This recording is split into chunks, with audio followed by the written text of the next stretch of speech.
Hi everyone, all of you welcome back to my channel. പുതിയതായിട്ട് private bank, ഇന്ത്യയിലെ മുൻനിര private ബാങ്കുകളിലൊന്നായ Federal ബാങ്കിലേക്ക് ഗ്രേഡ് 1 ഒഴിവുകളിലേക്ക് അപേക്ഷകൾ ക്ഷണിച്ചുകൊണ്ടിരിക്കുകയാണ്. യോഗ്യരായ ഉദ്യോഗാർത്ഥികൾക്ക് ഓഗസ്റ്റ് 12 വരെ ഓൺലൈനായി അപേക്ഷിക്കാവുന്നതാണ്. ഫെഡറൽ ബാങ്കിലായിരിക്കും ജോലി ഉണ്ടാവുക. ജൂനിയർ മാനേജ്മെൻറ്റ് ഗ്രേഡ് 1 എന്ന കാറ്റഗറിയിലേക്കാണ് ഒഴിവ് വന്നിട്ടുള്ളത്. ഓഗസ്റ്റ് 12 വരെ അപേക്ഷിക്കാം. അപ്പോൾ ഇതിന് വേണ്ടിയിട്ടുള്ള വിദ്യാഭ്യാസ യോഗ്യത, പ്രായപരിധി, ശമ്പളം തുടങ്ങിയവ അടുത്തതായിട്ട് നമുക്ക് ഡിസ്കസ് ചെയ്യാം. Federal bank recruitment 2024 job details. അപ്പോൾ ഇതിനെക്കുറിച്ചിട്ട് ഡീറ്റെയിൽ ആയിട്ട് പറയാം ഒന്നുകൂടി. ബോർഡെന്ന് പറയുന്നത് ഫെഡറൽ ബാങ്കാണ്. ബാങ്കിങ് ജോലിയായിരിക്കും. അതുപോലെ തന്നെ വിജ്ഞാപന നമ്പറൊന്നുമില്ല. നിയമനം എന്ന് പറയുന്നത് നേരിട്ടുള്ള നിയമനമായിരിക്കും. അതുപോലെ ആകെ ഒഴിവുകൾ എത്രയാണെന്നുള്ളതൊന്നും കറക്റ്റ് കണക്കൊന്നുമില്ല. ഒഴിവുകളുണ്ട്. അതുപോലെ ജൂനിയർ മാനേജ്മെൻറ്റ് ഗ്രേഡ് 1 എന്ന് പറയുന്ന തസ്തികയിലേക്കാണ് ഈ ഒരു ഒഴിവ് വന്നിട്ടുള്ളത്. ജോലി സ്ഥലം ഇന്ത്യയിലുടനീളമായിരിക്കും. അതുപോലെ ഓൺലൈനായി അപ്ലൈ ചെയ്യാം. അതുപോലെ അപേക്ഷിക്കേണ്ട തീയതി എന്ന് പറയുന്നത് ജൂലൈ 31 ആണ്.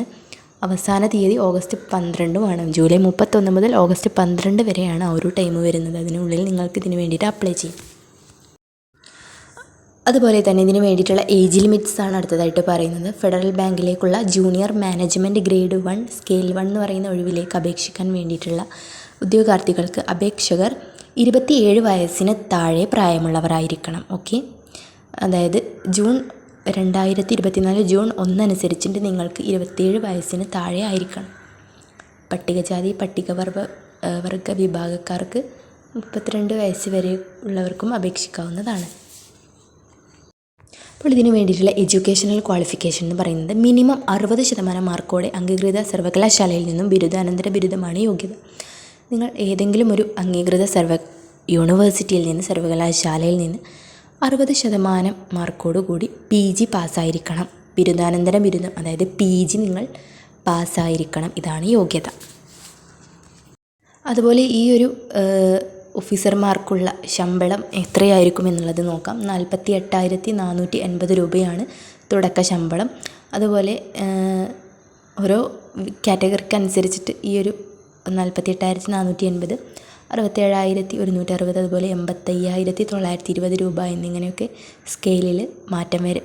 നിങ്ങൾക്ക് ഓരോ കാറ്റഗറി അല്ലെങ്കിൽ ഓരോരുത്തരുടെയും ഇതിനനുസരിച്ചിട്ട് നിങ്ങൾക്ക് എന്ത് ചെയ്യും, ഈ ഒരു ശമ്പളം ലഭിക്കുന്നതായിരിക്കും. അതുപോലെ ശമ്പളത്തിന് പുറമെ നിങ്ങൾക്ക് ഡിയർനെസ് അലവൻസ്, അതുപോലെ ഹൗസ് റെൻറ്റ് അലവൻസ്, അതുപോലെ മെഡിക്കൽ തുടങ്ങിയ മറ്റ് ആനുകൂല്യങ്ങളൊക്കെ ലഭിക്കുന്നതായിരിക്കും ഈ ഒരു ജോലി നിങ്ങൾക്ക് കിട്ടിക്കഴിഞ്ഞാൽ.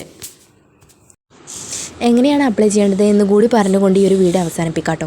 അപ്പോൾ ഇതിന് വേണ്ടിയിട്ട് അപ്ലൈ ചെയ്യാൻ വേണ്ടിയിട്ട് നിങ്ങൾക്ക് അപേക്ഷിക്കുന്നതിന് മുമ്പ് ആ ഒരു വിജ്ഞാപനം നിങ്ങൾ ഈ ഒരു ഡീറ്റെയിൽസൊക്കെ നിങ്ങൾ മുഴുവനായിട്ടും വായിച്ച് മനസ്സിലാക്കുക. അതുപോലെ യോഗ്യതയൊക്കെ നിങ്ങൾക്ക് ഇത് തന്നെയാണ്, യോഗ്യതയൊക്കെ ഉണ്ട് എങ്കിൽ മാത്രം നിങ്ങൾ അപ്ലൈ ചെയ്യുക കേട്ടോ. ഓൺലൈനായിട്ടാണ് അപേക്ഷ സമർപ്പിക്കേണ്ടത്. അതുപോലെ ഓഗസ്റ്റ് 12 വരെ അപേക്ഷ സ്വീകരിക്കും. ഈ കാര്യങ്ങളൊക്കെ അറിഞ്ഞിരിക്കുക.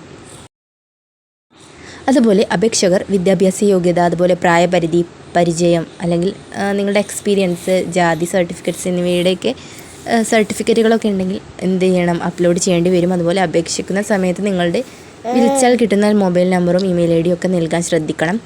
ഓൺലൈനായിട്ട് മാത്രമുള്ള അപേക്ഷകളെ സ്വീകരിക്കുകയുള്ളൂ കേട്ടോ. ഡയറക്റ്റായിട്ട് നിങ്ങൾ പോയിട്ടൊന്നും കാര്യമില്ല. അതുപോലെ പൂർണ്ണമായ യോഗ്യതകളില്ലാത്തവരുടെ അപേക്ഷകൾ നിരുപാധികം തള്ളിക്കളയുന്നതുമായിരിക്കും. ഓക്കെ, ഇത്രയും കാര്യങ്ങളൊക്കെയാണ് ഈ ഒരു ജോബിന് അപ്ലൈ ചെയ്യുമ്പോൾ നിങ്ങൾ അറിഞ്ഞിരിക്കേണ്ട കാര്യങ്ങൾ. മറ്റൊരു യൂസ്ഫുൾ വീഡിയോ ആയിട്ട് നമുക്ക് ഉടനെ കാണാം. അതുവരെ താങ്ക് യു.